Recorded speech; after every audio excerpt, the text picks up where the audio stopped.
Centre.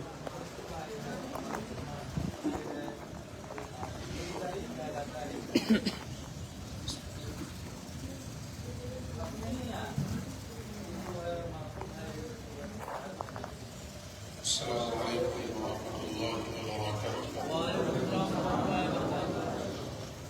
الحمد للہ نحمده ونصلي ونسلم على رسوله الكريم اما بعد فاعوذ باللہ من الشیطان الرجیم بسم اللہ الرحمن الرحیم. وإذ يرفع إبراهيم القواعد من البيت وإسماعيل ربنا تقبل منا إنك أنت السميع العليم. ربنا واجعلنا مسلمين لك ومن ذريتنا أمة مسلمة لك وأرنا مناسكنا وتب علينا إنك أنت التواب الرحيم. ربنا وابعث فيهم رسولا منهم يتلو عليهم آياتك ويعلمهم الكتاب والحكمة ويزكيهم إنك أنت العزيز الحكيم. آمنت بالله ورسوله صدق الله مولانا العلي العظيم وصدق رسوله النبي الأمين الكريم ونحن على ذلك لمن الشاهدين والشاكرين والحمد لله رب العالمين. بے پناہ خلوص محبت، عقیدت و احترام اور حضوری قلب کے ساتھ بارگاہ رسالت مآب صلی اللہ علیہ وآلہ وسلم میں نذرانہ درود و سلام پیش کرنے کی ہم اور آپ سعادتیں حاصل کریں گے.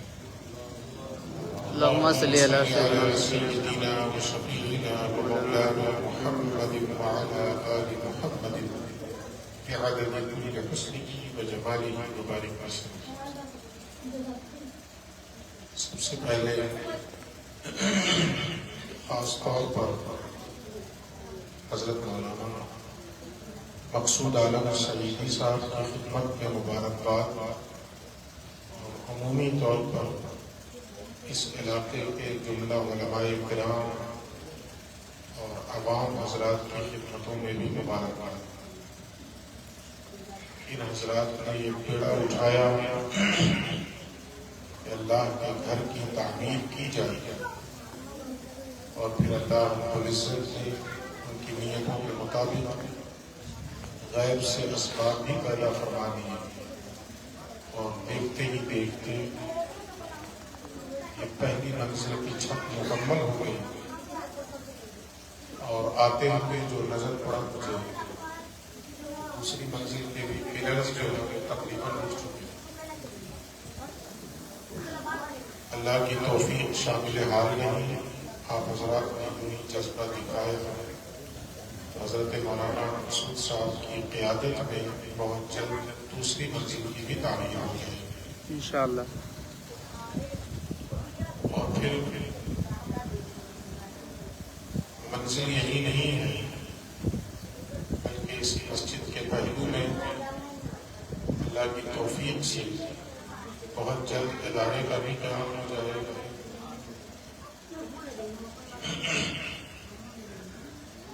اور مسجدوں مدرسے کے ساتھ ساتھ عوام الناس کی روحانی تربیت کے بھی مرکز کا بھی قیام کیا جائے گا انشاءاللہ. تو آپ حضرات کی خدمت میں ایک مرتبہ پھر دل کی عمیق گہرائیوں سے مبارکباد پیش کرتا ہوں اور ساتھ میں دعا گو بھی ہوں کہ اللہ رب العزت علیم و خبیر ہے. وہ بہتر جانتا ہے کہ کس نے کس حیثیت سے اس کے اس گھر کی تعمیر میں حصہ لیا ہے. تو ہم یہی دعا کریں گے کہ لوگوں کے حصوں کے مطابق نہیں بلکہ پروردگار اپنے فضل کے مطابق سبوں کو اجر عظیم سے مالا مال فرمائے. آمین آمین. حضرت مولانا مفتی امام الدین سعیدی مصباحی صاحب کی قیادت میں یہ قافلہ دن بدن آگے بڑھ رہا ہے۔ دعا کریں اللہ رب العزت ان علماء کو سلامت رکھے آمین۔ اور ان کی مخلصانہ کوششوں کو اللہ رب العزت کامیابی سے ہمکنار فرماتا ہے۔ آمین۔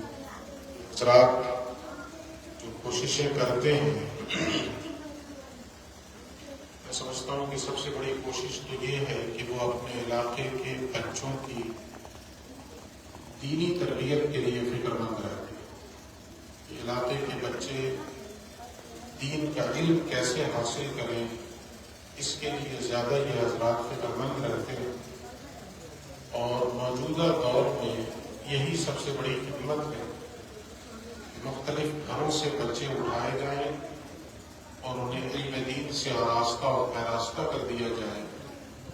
جس گھر اور جس خاندان کا ایک بچہ بھی دین کا عالم ہوگا، نہ صرف یہ کہ وہ سدھرے گا بلکہ جس گھر میں اور جس خاندان میں رہے گا پورے گھر اور پورے خاندان کو دیندار بنائے گا۔ سبحان اللہ۔ اس کوشش میں یہ علماء جو پیش رہتے ہیں، آپ حضرات کی ذمہ داری بنتی ہے کہ آپ ان کے دست و بازو بنیں، آپ ان کے معاون بنیں، آپ ان کے مددگار بنیں، اور کم از کم اس معنی میں ضرور مددگار بنیں۔ کچھ نہیں دے سکتے ہیں تو اپنے بچے ان کو دیں۔ اللہ توفیق دے تو مال سے بھی مدد کیجیے، جس کو کہا جاتا ہے دامے، درمے، قدمے، سخن، یہ ساری شکلیں ہیں، یہ ساری صورتیں ہیں مدد کی۔ اللہ توفیق دے تو ان ساری صورتوں سے مدد کیجیے، اور اگر یہ ساری صورتوں سے مدد نہیں کر سکتے ہو تو علی الاقل یہ ہے، کم از کم یہ ہے کہ اپنے بچے ضرور دیجیے۔ اور یہ وہ علماء ہیں کہ اپنے بچوں سے زیادہ عزیز ان بچوں کو رکھیں گے، اور آپ نے تو انہیں ایک کھدی ہوئی مٹی کی شکل میں دیا ہوگا، اور وہ کمہار بن کر اس کھدی ہوئی مٹی کو مختلف رنگ و روپ میں ڈھال کر وہ قوم اور امت کے حوالے کر دیں انشاءاللہ۔ یہ تمام علماء میں پھر دعا کروں کہ اللہ ان کو سلامت رکھے، ان کی خدمات کو اللہ رب العزت قبول فرمائے، ان کی خدمات ان کے آباء و اجداد کی مغفرت کا ذریعہ بنے، آمین۔ اور آنے والی نسلوں کی اصلاح کا ذریعہ بنے۔ جو گزر گئے اللہ رب العزت ان کی مغفرت کا سامان بنائے، اور آنے والی نسلوں کی اصلاح کا ذریعہ بنے۔ میں سب کے نام نہیں لے سکتا، اس لیے بھی نہیں لے رہا ہوں کہ ممکن ہے کسی کا چھوٹ جائے، اسی لیے لیتا ہی نہیں۔ آج آپ جانتے ہیں کہ یہ محفل چشتی قادری مسجد کے افتتاح کے حوالے سے سجائی گئی ہے۔ اسی مناسبت سے کچھ باتیں آپ سے عرض کروں۔ سورۃ البقرہ کی چند آیتوں کی میں نے تلاوت کی، تو اسی کی روشنی میں کچھ باتیں آپ سے عرض کروں گا۔ زیادہ لمبی چوڑی تقریر نہیں ہوگی، چونکہ جو وقت طے کیا گیا تھا اس کے حساب سے تو یہ وقت پروگرام کے اختتام کا، لیکن چونکہ بیچ میں ذرا سا یہ بھی نہیں کہہ سکتے کہ موسم بگڑ گیا، یوں کہیں کہ موسم خوشگوار ہو گیا۔ اس کو بگڑنا کہنا بھی ناشکری، جس شدت کی گرمی تھی، جس قسم کی امس تھی، تو یہ تو اللہ کی رحمت ہو گئی، باران رحمت کا نزول ہوا۔ تو ہم یہ نہیں کہہ سکتے کہ موسم بگڑنے کی وجہ سے پروگرام ذرا مؤخر ہوا، بلکہ یوں کہیں گے کہ موسم خوشگوار ہونے کی وجہ سے پروگرام ہمارا ذرا آگے بڑھ گیا۔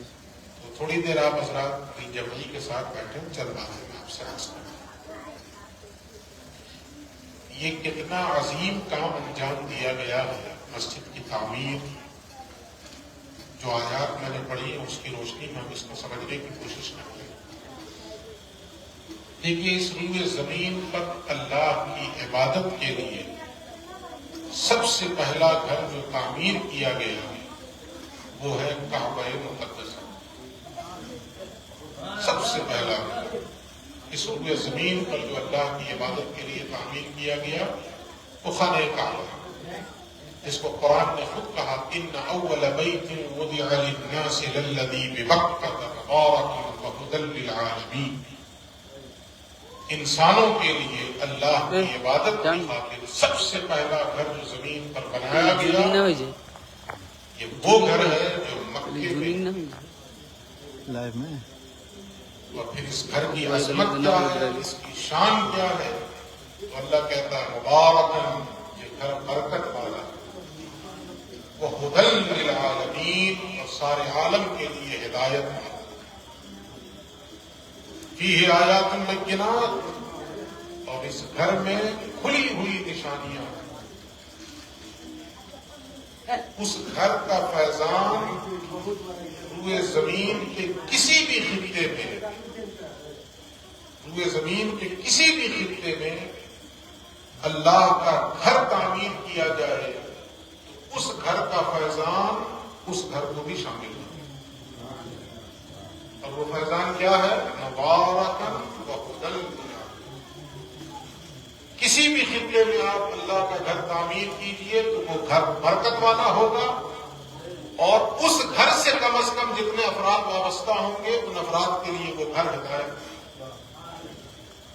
یہ اس اول گھر کا فیضان جاری اور ساری رہے گا صبح پہلے، اور پھر اگلا فیضان بھی ہوگا فیہ آیات بینات، اس گھر میں نشانیاں بھی ہوگی اللہ، وہ ایک خاص شان نزول ہے، اس کا پس منظر ہے وہ اپنی جگہ پہ، لیکن خانہ خدا ہونے کی حیثیت سے کوئی اللہ کا گھر ایسا نہیں ہے کہ جس گھر میں اللہ کی نشانی نہیں، جو زمین پر جہاں بھی خانہ خدا تعمیر کیا جائے وہاں بھی اللہ کی نشانی ہے۔ یہ اللہ کی نشانی تو ہے، بڑا سے بڑا مجرم اور بڑا سے بڑا پاپی جب اس چار دیواری میں داخل ہوتا ہے تو اس کے دل کی دنیا بدل جاتی ہے، بے شک بے شک، تو اللہ کی نشانی ہی بڑا سے بڑا مجرم ہو، بڑا سے بڑا پاپی ہو۔ میں پنج وقتہ کی بات نہیں کرتا، جمعے ہی کی دن لے لیجیے، جب وہ مجرم سے مجرم انسان بھی خانہ خدا میں داخل ہوتا ہے اس کی کیفیت بدل جاتی ہے کہ یہ اللہ کی نشانی ہے، یہ مبارکن ہونے کی علامت اور یہ ہدن کی علامت، یہ گھر برکت والا بھی ہے، یہ گھر ہدایت بھی ہے، اور اس گھر میں اللہ کی نشانی ہے۔ تو بچوں کو ذرا چپ کرا دیجیے۔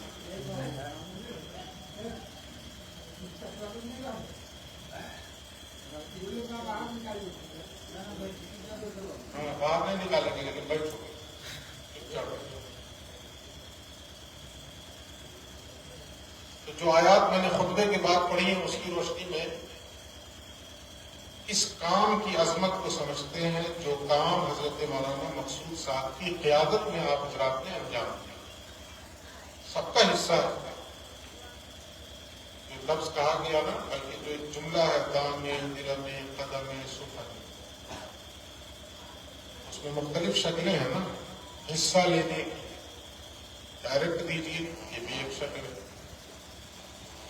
قرض دے دیجیے یہ بھی ایک شکل ہے، اپنا شدھ نہیں دے سکتے تو قرض دے دیجیے، ٹھیک ہے کام ہو رہا ہے میں 10,000 دیتا ہوں، جب کبھی اس گھر کو اللہ کے اس گھر کو اس کے فنڈ میں پیسے آ جائیں تو مجھے دے دیجیے۔ قرض حسن کی شکل علماء نے بتائی، چاہے وہ دے دیں، وہ بھی نہیں کر سکتے ہیں تو ساتھ چلیں، اس کو قدمیں کہا گیا۔ ٹھیک ہے میں خود تو نہیں دے سکتا لیکن چلیے میں چلتا ہوں، ڈور ٹو ڈور ایک ایک گھر کے دروازے پہ دستک دیں گے، اس کام میں آپ حضرات حصہ لیجیے، اس کا بھی حصہ ہوگا جو قدمیں میں آ گیا۔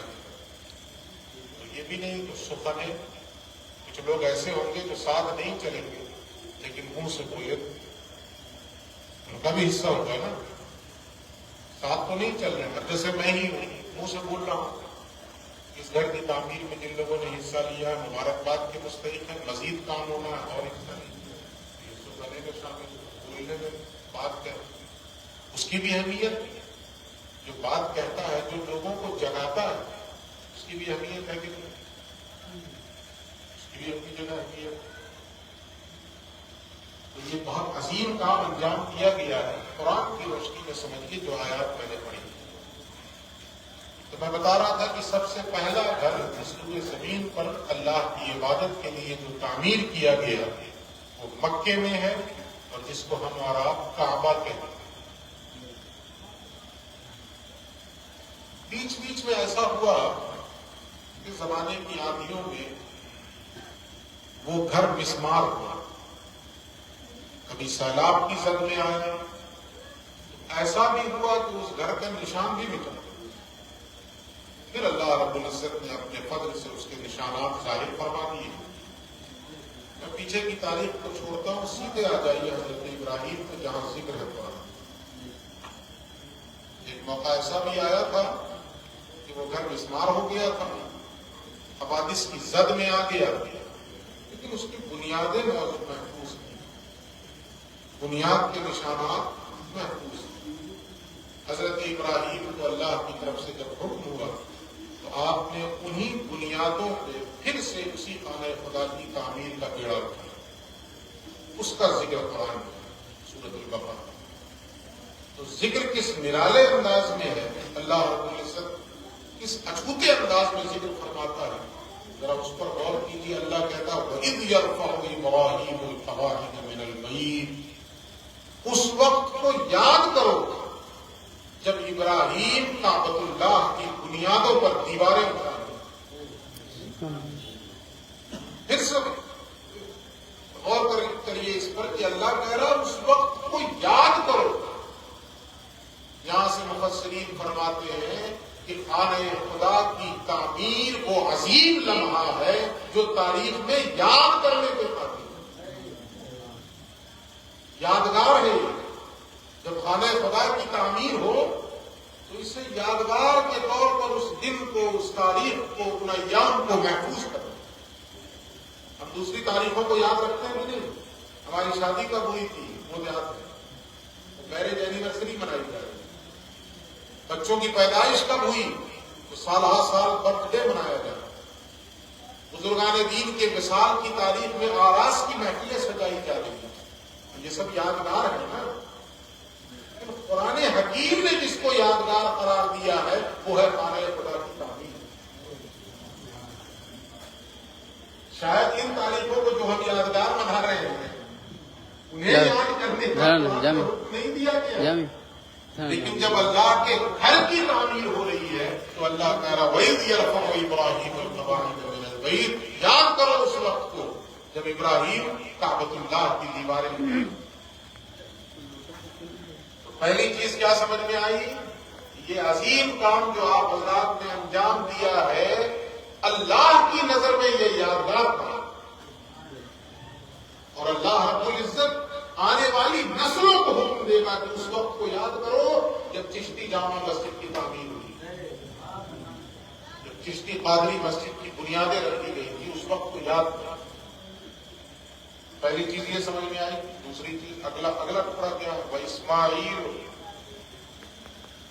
اور ابراہیم کے ساتھ اسماعیل بھی. ابراہیم کے ساتھ اسماعیل بھی. یہ علماء بیٹھے ہیں، میں تو قبیل آدمی ہوں، ان سے پوچھیے حضرت ابراہیم کے ساتھ ملا کر حضرت اسماعیل کا تذکرہ نہیں ہے. وَإِذْ يَرْفَعُ إِبْرَاهِيمُ وَإِسْمَاعِيلُ نہیں کرا. بات مکمل کر دی صرف ابراہیم پہ، جملہ مکمل ہو گیا، بالکل تام ہے جملہ. وَإِذْ يَرْفَعُ إِبْرَاهِيمُ الْقَوَاعِدَ مِنَ الْبَيْتِ، جملہ بالکل مکمل. اس وقت کو یاد کرو جب ابراہیم کعبۃ اللہ کی دیواریں اٹھا رہے تھے، جملہ مکمل ہو گیا.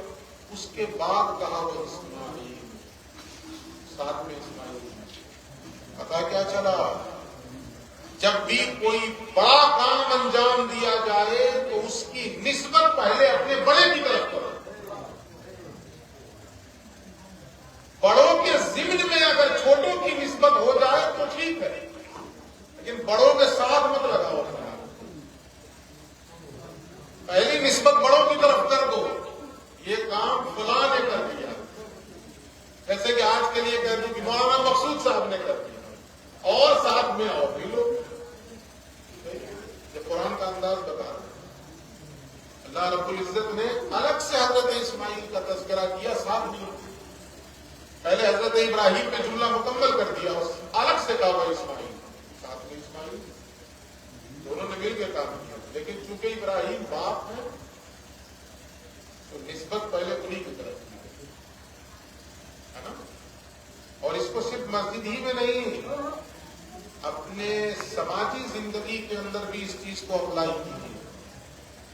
گھر اپنے پیسے سے بنائیے مگر کہیے کہ ابا نے بنوایا. بات سمجھ میں آ رہی ہے؟ کبھی یہ مت کہیے کہ نہیں ہم نے بنوایا، نہیں کہیے والد صاحب. سب کچھ انہیں کا ہے نا. وہ حدیث میں موجود ہے اس طرح کا جملہ، میں پوری روایت نہیں سناؤں گا، کہ جس میں پیغمبر نے فرمایا انت و مالک الیمین، تو بھی تیرے باپ کا ہے اور تیرا مال بھی تیرے باپ کا. ہم بھی اپنے باپ کے ہیں اور ہمارا مال بھی. جب ہم ان کے ہو گئے تو ہمارا مال کس کا ٹھیک ہوگا. تو ہم جو کچھ بھی اعمال انجام دیں کریڈٹ باپ کو. مرید جتنی خدمات کر لے کریڈٹ. امتی جتنے عظیم کام انجام دے کریڈٹ نبی. یہ صحابہ کا وتیرہ تھا، صحابہ کا طریقہ تھا. صحابہ کبھی کریڈٹ خود نہیں لیتے، سارا کریڈٹ مصطفیٰ کی خدمت میں رکھتے، سب آپ ہی کا. تو قرآن کے انداز نے کیا ہمیں سکھایا کہ کریڈٹ ہمیشہ بڑوں کو دو. اپنا نام تو ہو ہی جائے گا میں آگے چلے. جیسے اللہ نے لے لیا بھائی اسماعیل، ساتھ میں اسماعیل. اتنی بات سمجھ میں آ گئی. مزید ایک چیز اور سمجھیے، حکم حضرت ابراہیم کو دیا گیا تھا اللہ کی طرف سے، ابراہیم میرے گھر کی تعمیر کرو. حکم حضرت ابراہیم کو تھا لیکن یہ ایک دینی کام تھا. تو حضرت ابراہیم نے ہمیں یہ سبق سکھایا کہ جب بھی کوئی دینی کام اور دینی فریضہ انجام دینے کے لیے آگے بڑھو تو اپنی نسلوں کو بھی ساتھ لے کر چلو. خود حضرت ابراہیم تنہا نہیں گئے، اپنے چھوٹے سے بیٹے کو ساتھ لے کہ تم بھی میرے ساتھ ہو. یہ اللہ کا کام ہے، یہ دین کا کام ہے، دینی فریضہ انجام دے رہا ہوں، خانہ خدا کی تعمیر ہو رہی ہے، تو یہ اعزاز اور یہ شرف صرف میرے حصے میں کیوں رہے، میری نسلوں کے حصے میں کیا. تو یہاں سے ہمیں سبق کیا ملا کہ اللہ رب العزت کبھی یہ موقع دے کہ خانہ خدا کی تعمیر میں یا کسی بھی دینی کام میں آپ کا حصہ لگنے لگ جائے تو صرف اپنا حصہ تنہا مت لگائیے بلکہ اپنی اولاد کا بھی لگائیے، اپنی اولاد کو بھی ساتھ. اچھا جانی طور پہ نہیں لگا سکتے تو مالی طور پہ لگائیں. بسا اوقات کیا ہوتا ہے ہم لوگوں سے، نیت تو رہتی ہے لیکن نام بھی لگائیے نا. خالی نیتیں کیوں، نام بھی لگائیے. بھائی ہم لوگوں کا جو طریقہ ہے، نیت تو ہے ہی کہ جمعہ پڑھنے نکلے نہیں ہے گھر سے نکلتے، لیکن پھر بھی نیت کرتے ہیں نا، نہیں کرتے. نیت کرتا ہوں میں 2 رکعت نماز جمعہ کی، لیکن نیت تو ہے ہی جمعہ، لیکن بولتے ہیں کہ یہ بات میں اس لیے کہہ رہا ہوں. مسجد کی تعمیر ہو، مدرسے کی تعمیر ہو، لوگ آپ کے پاس آئے ذمہ داران، آپ نے اپنے نام سے 1000 2000 کی رسید کروا دی. 1000 روپیہ دینا ہے لیکن اس کو بانٹ دیجیے نا گھر والوں کے نام سے، 500 ان کے نام سے، 200 ان کے نام سے، 200 ان کے نام سے. فائدہ اس کا یہ ہوگا، آپ کی نیت اپنی جگہ پہ ہے، آپ نے سب کی نیت کر لی، اللہ اجر دے دے گا، لیکن اس کا فائدہ یہ ہوگا کہ بچوں کے اندر ابھی سے یہ بات منتقل ہو جائے گی کہ ہاں خانہ خدا یا کوئی بھی دینی کام ہو تو اس میں ہمیں حصہ لینا ہے. بے شک، سبحان اللہ. ابھی سے یہ چیز ان کے ذہن میں چلی جائے گی. جب وہ بڑے ہوں گے تو انہیں احساس ہوگا کہ ہم بچے تھے لیکن میرے والد نے میرے نام سے بھی مسجد کر دیا. بچے ان کی نیت تھی سر. حضرت ابراہیم کی یہ سنت ہمیں بتا رہی ہے کہ کوئی بھی دینی کام اور کوئی بھی عظیم کام انجام دینے کا وقت آئے تو تنہا نہیں، اپنی اولاد کو بھی ہے نا. اور حضرت اسماعیل کو بڑے نہیں تھے، اس کا بچے ہی تھے، چھوٹے ہی تھے، کم عمری میں ساتھ لے گئے. یہ بھی چیز اس لیے زور دے کر میں کہہ رہا ہوں کبھی یہ ذہن میں نہ آئے کہ نہیں میں تو مضبوط ہوں، میں تو 10 20 50 اینٹیں اٹھا کر کے اوپر پہنچا دوں گا، میرا بیٹا کیا کرے؟ نہیں، آپ کا بیٹا کچھ نہیں کر سکتا ہے تو جو لوگ کام کر رہے ہیں پانی بھر کے انہیں پانی تو پلا سکتا ہے، لیکن کم از کم لے کر آئیے گا تو اس کے ذہن میں تو یہ چیز آئے گی نا کہ یہ عظیم کام ہے اور اس میں حصہ لگنا چاہیے۔ شادی میں دعوت ملے گی ایک آدمی کو بیٹووں کو لے چلے جائے، لیکن چلے جاتے ہیں کہ نہیں لوگ؟ اب اس میں کیا کرتے ہیں؟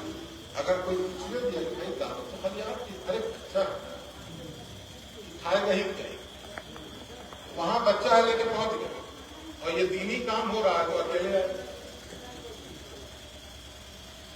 دین کا کام ہو تو اکیلے آئے، یہاں بچے کو ضرور لائیں گے، یہاں روحانی غذا اسے حاصل ہوگی، یہاں اسے روحانی تقویت ملے گی، وہ کھانا نہیں ہو کھائے تو کوئی فرق نہیں پڑے گا، لیکن یہاں فرق پڑے گا۔ حضرت ابراہیم اور اسماعیل کا وتیرہ کیا ہے؟ باپ بیٹے دونوں آئے اور خانہ خدا کی تعمیر۔ اچھا، اس کے بعد کیا؟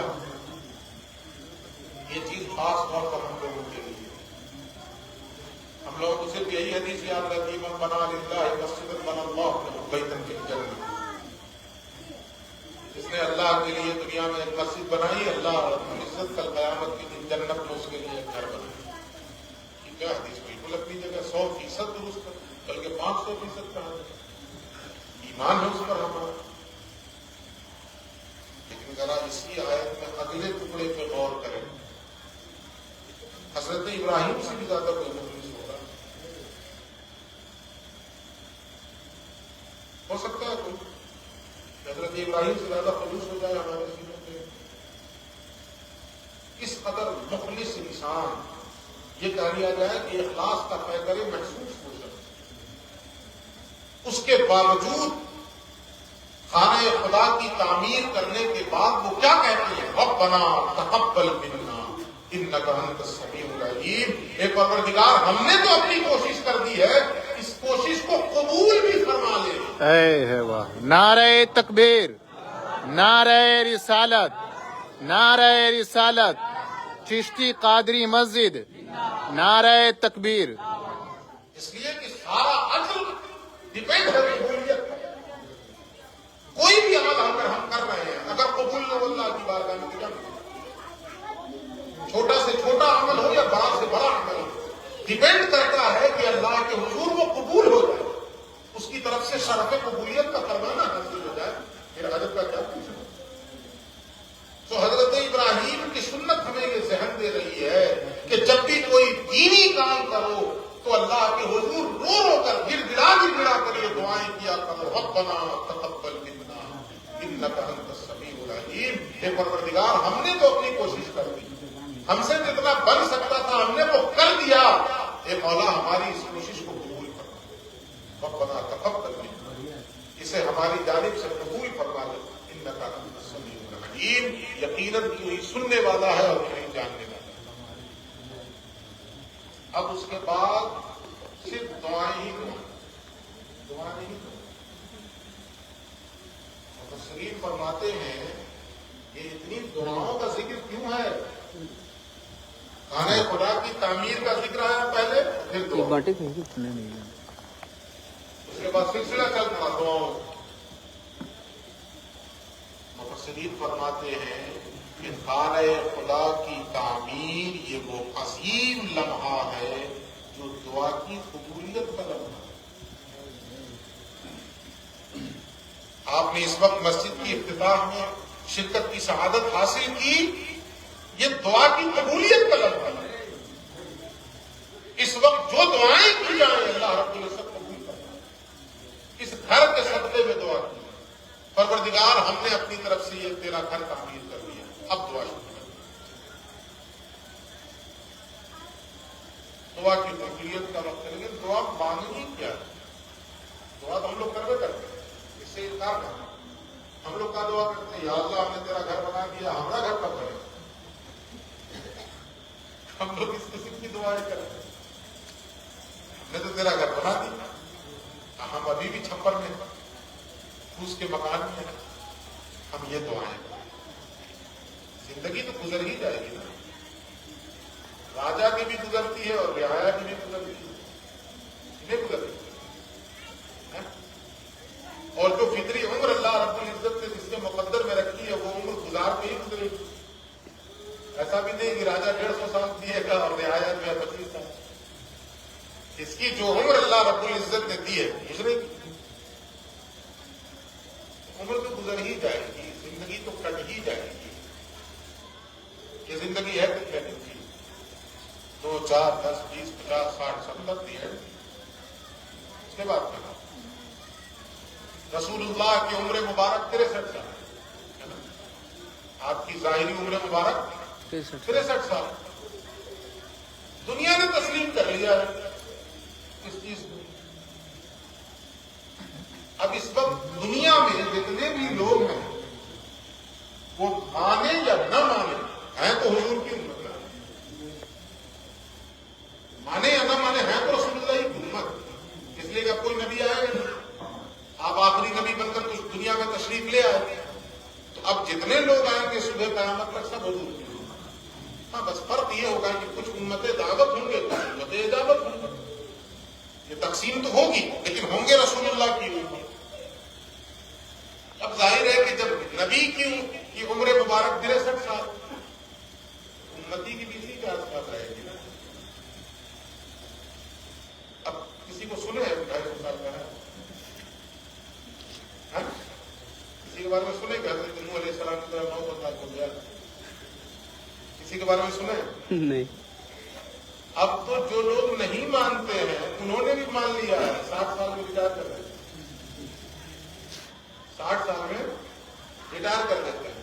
کسی ڈپارٹمنٹ میں 2 سال پڑھا دیتے ہیں، 62 سال یعنی 63 کے اندر رہو.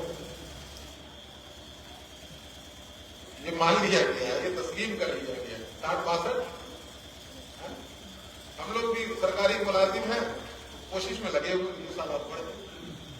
60 ہے، یہ کوشش بھی نہیں کر رہے کہ 65 ہو جائے.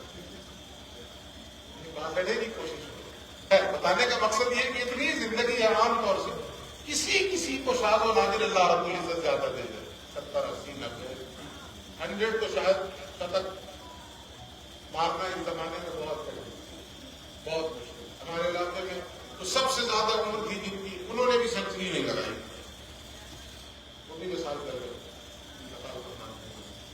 ہم لوگ اکثر ان کو مذاق میں جب بھی کسی جنازے سے لوٹتے یا جنازے میں جاتے ہم لوگ ان کو مذاق میں کہتے تھے 90+ ہو گئے تھے، 95 چلتے تھے مذاق کا ڈنڈا. ہم لوگ مذاق میں کہتے تھے وہ چلتے اب اس کو یہ دیکھ کر کے لیٹ جائے اب اتنا زندہ رہیے. لوگوں کو بھی لگتا ہے کہ اب کیا کرے گا، اتنا ٹھیک ہے اتنی زندگی بھی ہے. لیکن وہ ماشاء اللہ ٹھیک ہے. حیرت کی بات یہ ہے کہ ان کے چھوٹے بھائی جب وہ بیمار پڑے بہت زیادہ، وہ ملنے آئے تو وہ گھبرا رہے تھے بہت زیادہ. تو اس وقت بھی انہوں نے کہا کہ کیا گھبراتے ہو، تم سے پہلے ہم نہیں مریں گے. اس قسم کی باتیں کیا کرتے. تو زندگی تو گزر ہی جائے گی. اس زندگی کی خاطر کیا دعا ہے؟ دعا کی قبولیت کا وقت ہے یہ، لیکن دعا کیا کرنا ہے وہ بھی پیغمبر نے سکھایا. اور ہم لوگ دعا کرتے وقت بھی ان آیات پہ نظر رکھیں کہ اللہ کا ایک جلیل القدر اور برگزیدہ پیغمبر اس خانہ خدا کی تعمیر کے بعد اللہ سے کیا مانگا، وہ مانگے. تو سب سے پہلی چیز کیا مانگی کہ یہ جو ہم نے کوشش کی ہے اسے قبول کرو. اس لیے کہ اگر قبول ہوا تب تو سب کچھ ٹھیک، اور قبول نہیں ہوا تو سب کچھ. اگر قبول نہیں ہوا تو سب کچھ. تو سب سے پہلی دعا کیا؟ قبول. اس کے بعد اگلی دعا سنو. اس کے بعد حضرت ابراہیم کہتے ہیں ربنا وجعلنا مسلمین لک. اور اے پروردگار تیرے گھر کی تعمیر تو میں باپ بیٹے نے مل کر دی ہے، لیکن مولا اب ہم دونوں کو اپنا فرما بردار بھی بنا لے، اطاعت گزار بھی بنا لے، ہماری ان پیشانیوں میں سجدوں کی طرف بھی پیدا فرما دے. یہ ابراہیم کی دعا ہے.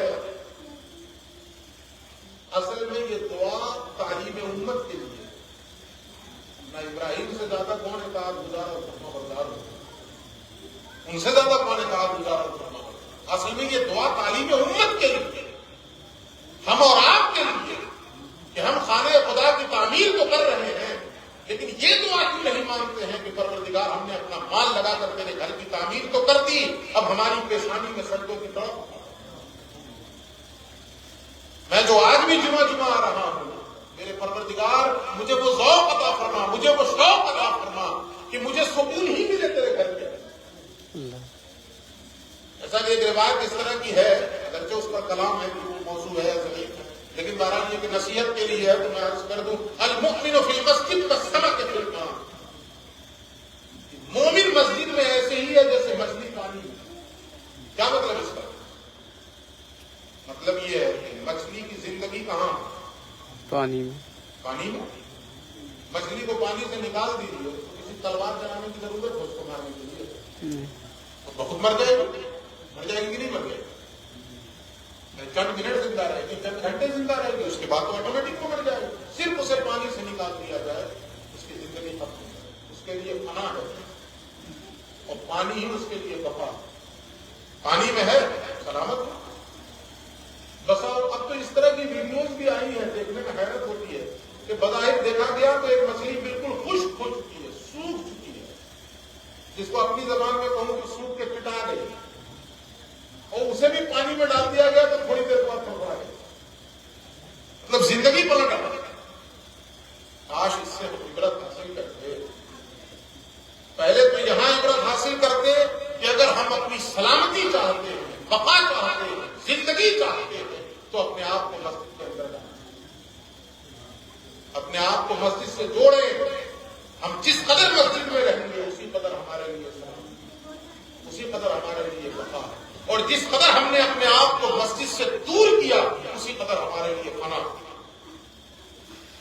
یہ جو آج ہماری حالت ہو گئی نا، بالعموم پوری دنیا کے مسلمانوں اور بالخصوص سب کانٹیننٹ کے مسلمانوں، یہ جو حالت ہوئی ہے، اگر یہ کہہ دیا جائے تو ان اسباب میں سے بات یہ بھی ہے کہ ہم نے اپنے آپ کو جائے امان سے دور کر دیا. یہ جائے امان ہے ہمارے.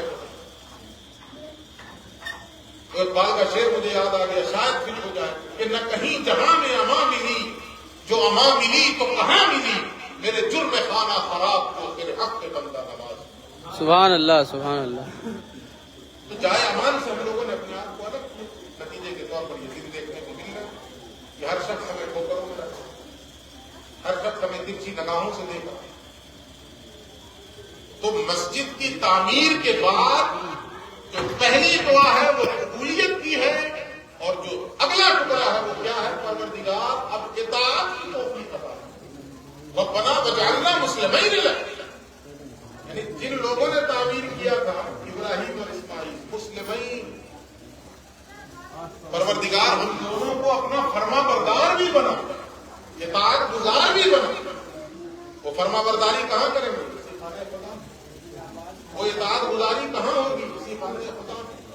اور صرف یہی نہیں کہ ہم نے تعمیر کی یا ہمارے بچے نے تعمیر کی یا ہم لوگوں نے سب نے مل کر تعمیر کی تو خالی اپنے لیے دعا کرنے کی پروردگار ہم لوگوں نے گھر بنایا ہے لہذا ہم لوگوں کو سجدوں کی طرف نہیں دے، ہماری پیشانیوں میں سجدوں طرف بخش دے. صرف اتنا ہی نہیں، حضرت ابراہیم نے اپنے اور اپنے بیٹے کے لیے دعا تو کی ہی، اور اس کے بعد آگے کہا وَمِن ذُرِّيَّتِنَا أُمَّةً مُسْلِمَةً لَكَ. اور اے پروردگار ہمارے آنے والی نسلوں کو بھی اپنی فرما بردار امت،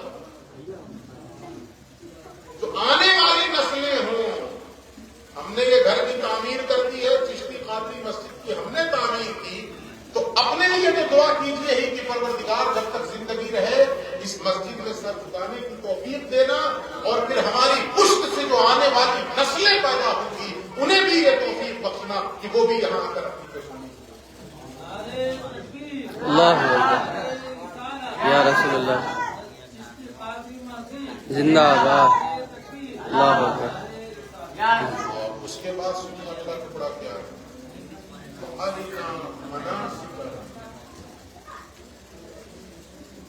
ہم لوگ بڑا مسئلہ مسائل جان لیتے ہیں، ایسے کرنا ہے، ایسے انگلی اٹھانی ہے، ایسے کر کے ہاتھ یہاں پہ لے جانا ہے، ایسے کر کے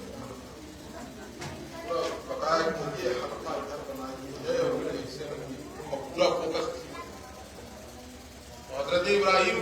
کیا ہے؟ وَأَرِنَا مَنَاسِكَنَا، اے پروردگار ہمیں وہ سلیقہ عبادت سکھا جس سے تو راضی ہو۔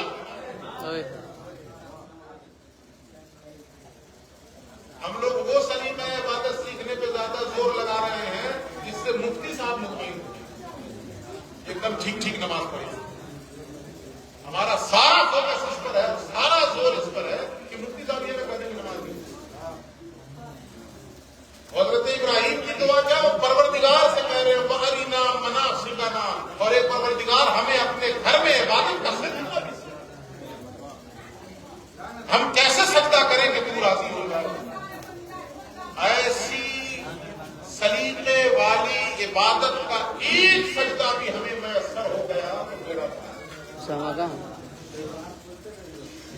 اس کو اقبال نے کہا وہ ایک سجدہ جسے تو گراں سمجھتا ہے، ہزار سجدوں سے دیتا ہے آدمی کو نجات۔ لیکن کب؟ جب ہم یہ بھیک مانگے پروردگار سے وَأَرِنَا مَنَاسِكَنَا، اے پروردگار ہمیں اپنے گھر میں عبادت کا سلیقہ بھی سکھا، طریقہ عبادت بھی سکھا کہ کیسے عبادت کریں گے۔ اس کے بعد اتنا کچھ ہونے کے بعد پھر کیا کہہ رہے ہیں؟ وَتُوبْ عَلَيْنَا، تواضع، انکساری اور عاجزی اور بندگی کی انتہا ہے۔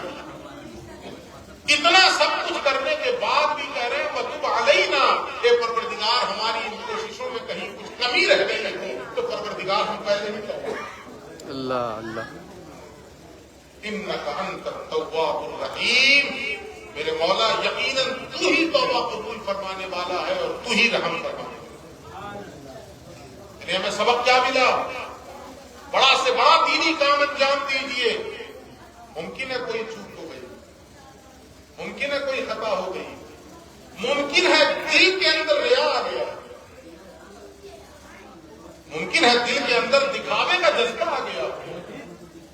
تو یہ سب کام کرنے کے بعد مطمئن نہ ہو جائیے کہ نہیں دنیا میں ہم نے اللہ کا گھر بنا دیا اب تو جنت میں گھر بننے کرے گا۔ نہیں، اگر ریا آ گیا تو سب بے کار۔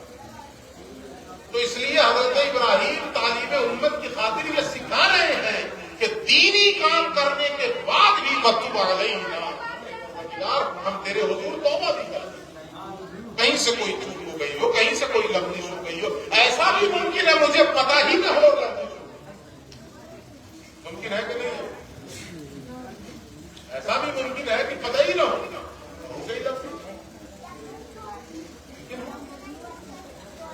توبہ کیا جائے کہ پروردگار جو بھی چوک ہوئی ہو، خطا ہوئی ہو، جس کو ہم لوگ کہتے ہیں نا کہ من الذنب الذی اعلم ومن الذنب الذی لا اعلم، کون سا کلمہ میں ہے؟ پانچواں ہے نا، استغفر اللہ ربی من کل ذنب واتوب الیہ من الذنب الذی اعلم ومن الذنب الذی لا اعلم۔ اے پروردگار میں توبہ کرتا ہوں تیری بارگاہ میں اس گناہ سے بھی جسے میں جان رہا ہوں اور اس گناہ سے بھی جسے میں نہیں جانتا۔ ایسا بھی ممکن ہے کہ کوئی گناہ مجھ سے ایسا سرزد ہو گیا ہو جس کا مجھے نہیں،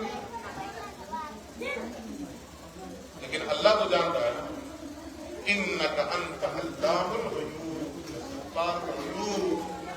یقیناً تو غیب کا جاننے والا ہے، یقیناً تو عیبوں کو چھپانے والا ہے۔ بغیر تو حضرت ابراہیم نے کیا سکھایا کہ اتنا بڑا کام کرنے کے بعد بھی اللہ کے رسول توبہ بھی کرتے ہیں۔ اِنَّكَ أَنْتَ التَّوَّابُ الرَّحِيمُ۔ اچھا، تو یہ ساری دعائیں ہوئی حضرت ابراہیم کی طرف سے۔ ایسا محسوس ہوتا ہے کہ حضرت ابراہیم نے اتنی دعا مانگی اور رک گئے، محسوس ایسا ہوتا ہے کہ اتنی دعا مانگی اور رک گئے، اور پروردگار کی طرف سے اعلان ہوا کہ ابراہیم جو کچھ تو نے مانگا سب عطا کیا، اور بھی کچھ بھی، اب تک جو کچھ تو نے مانگا وہ سب ہم نے عطا کر دیا، اب ادھر سے اذن مل رہا ہے اور بھی کچھ مانگا۔ کیا میں آج کو مائل کو آتا اور بھی کچھ حالات کا شکر پورا کلام ہے یاد نہیں آ رہا، جس کا ایک مصرع ہے کہ ہے آج کو مائل کو آتا اور بھی کچھ۔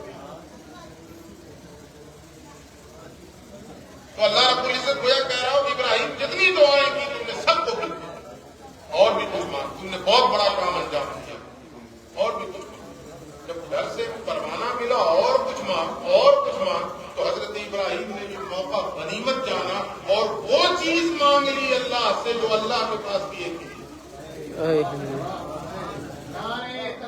اللہ اکبر یا رسول اللہ یا رسول اللہ زندہ آباد اللہ اکبر یا ایسی رسول چیز مانگی حضرت ابراہیم نے جو اللہ کے خزانے میں بھی ایک ہی ہے، اس نے ایک ہی بنائی، دو نہیں۔ وہ کیا مانگا؟ ربنا وابعث فیہم رسولا منہم، اے پروردگار جب تو کہہ ہی رہا ہے اور بھی کچھ مانگ تو پھر میں سب سے بڑی نعمت مانگتا ہوں، اور وہ کیا؟ جو تیرا آخری نبی آنے والا ہے اسے میری نسل میں بتا۔ اے سبحان اللہ سبحان اللہ اللہ اکبر یا رسول اللہ زندہ آباد زندہ آباد اللہ اکبر۔ پیغمبر خود کہا کرتے تھے، رسول اللہ فرمایا کرتے تھے کہ میں اپنے باپ ابراہیم کی دعا کی قبولیت بن کر دنیا میں ظاہر ہوں۔ وہ دعا کب کی تھی؟ خانہ خدا کی تعمیر کے وقت۔ پتا کیا چلا؟ اس کائنات کی جو سب سے عظیم نعمت ہے وہ نعمت بھی حضرت ابراہیم کو جو مل رہی ہے وہ خانہ خدا کی تعمیر کے وقت۔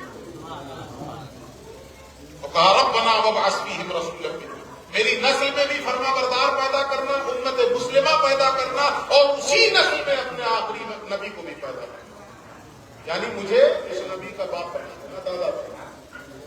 اس لیے حضرت ابراہیم کا لقب بھی ہے جد الانبیاء ابو الانبیاء، انبیاء کے باپ، انبیاء کے دادا۔ کتنی بڑی نعمت مانگی جو اللہ کے خزانے میں بھی بن چکی، جب تیری تصویر جمیل شغل تصویر گری چھوڑ کہتے اکملت لکم دینکم فخر کے ساتھ دانستہ مصور کے قلم کرم،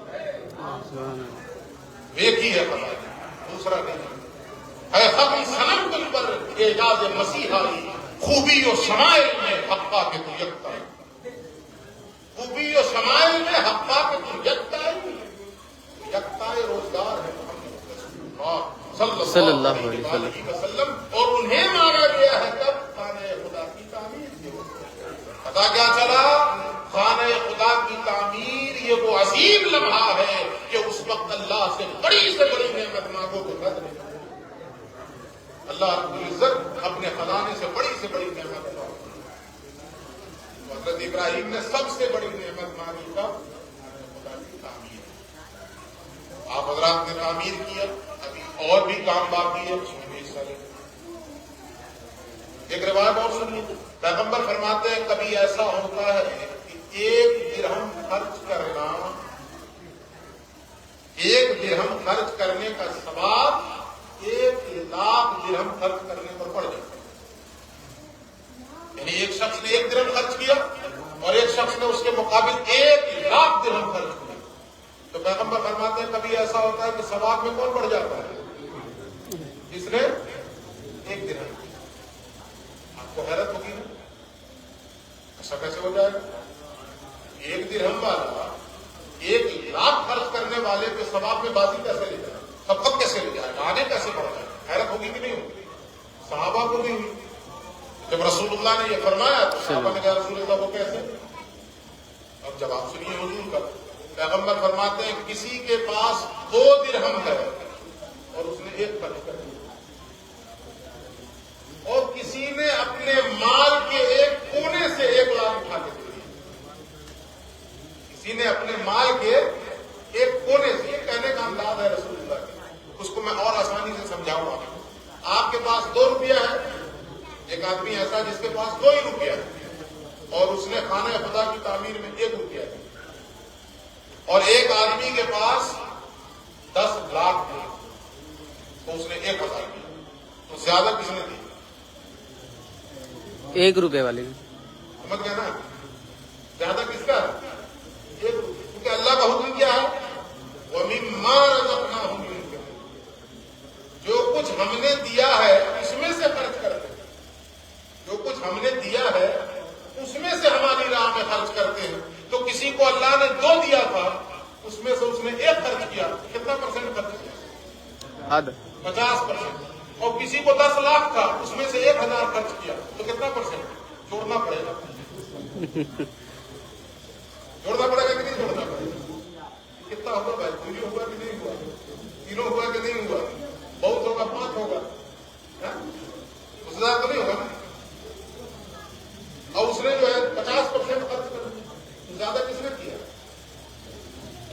یہ بات میں نے اس لیے بتائی ہے کہ جب بھی اس طرح کا کوئی موقع آئے تو کبھی ذہن میں یہ چیز نہ مانیے کہ میں کیا دے سکتا ہوں.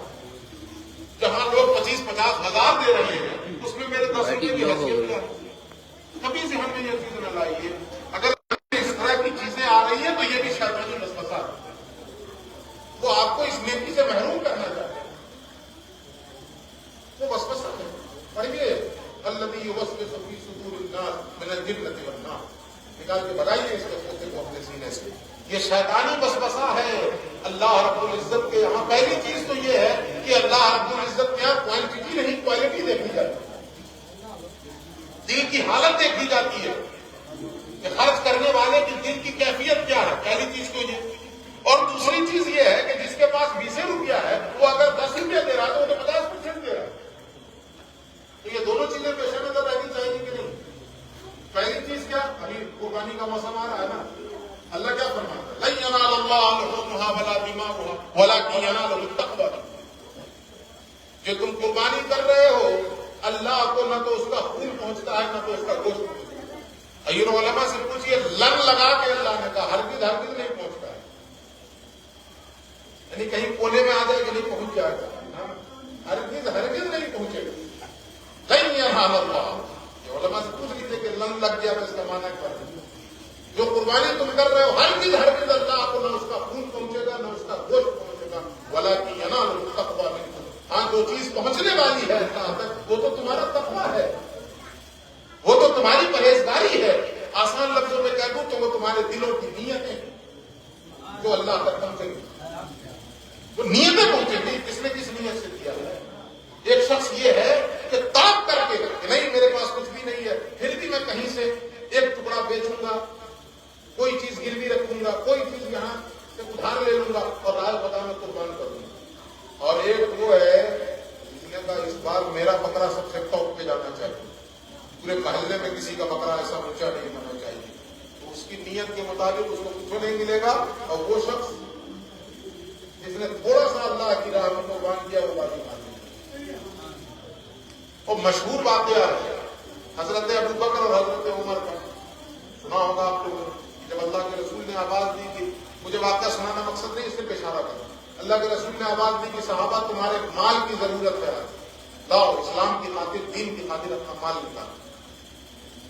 تو حضرت عمر بھی گئے آگے اپنے گھر کی طرف اور حضرت ابو بکر بھی گئے. حضرت عمر دل میں یہ سوچ کر گئے کہ خطاب کے بیٹے کو زندگی میں آج موقع ملا ہے کہ ابو بکر میں نیکیوں میں سبقت لے جائے آگے بڑھا. یہ آج موقع ملا میں بڑھ جاؤں گا. اس لیے کہ وہ جان رہے تھے کہ میرے فائنینشیل حالات ابو بکر سے زیادہ ہے.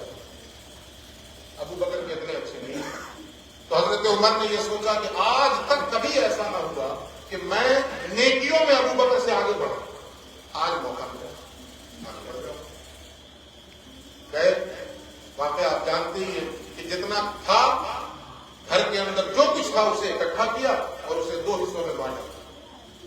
جو ابھی بات چل رہی تھی 20 میں سے 10 دے دیا تو کتنا دیا؟ آدھا حصہ دیا نا بھائی 50% دیا نا. حضرت عمر کی تو حضرت عمر نے 2 حصوں میں بانٹا. ایک حصہ گھر والوں کے لیے چھوڑا ایک لے کر رسول اللہ کے لیے بڑا سا. اور حضرت ابو بکر بھی آئے.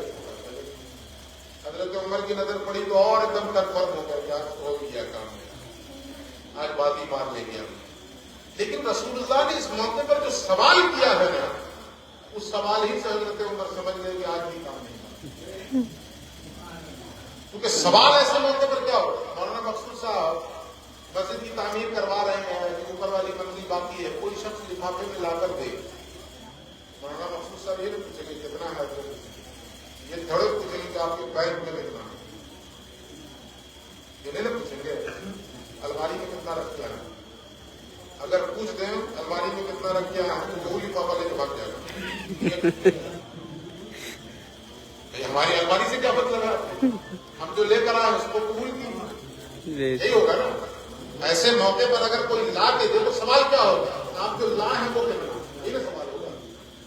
لیکن جب حضرت عمر لے کر آئے تو رسول اللہ کا یہ سوال نہیں تھا کہ عمر کتنا لا.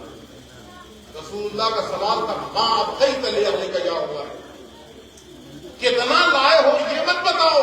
گھر والوں کے لیے کتنا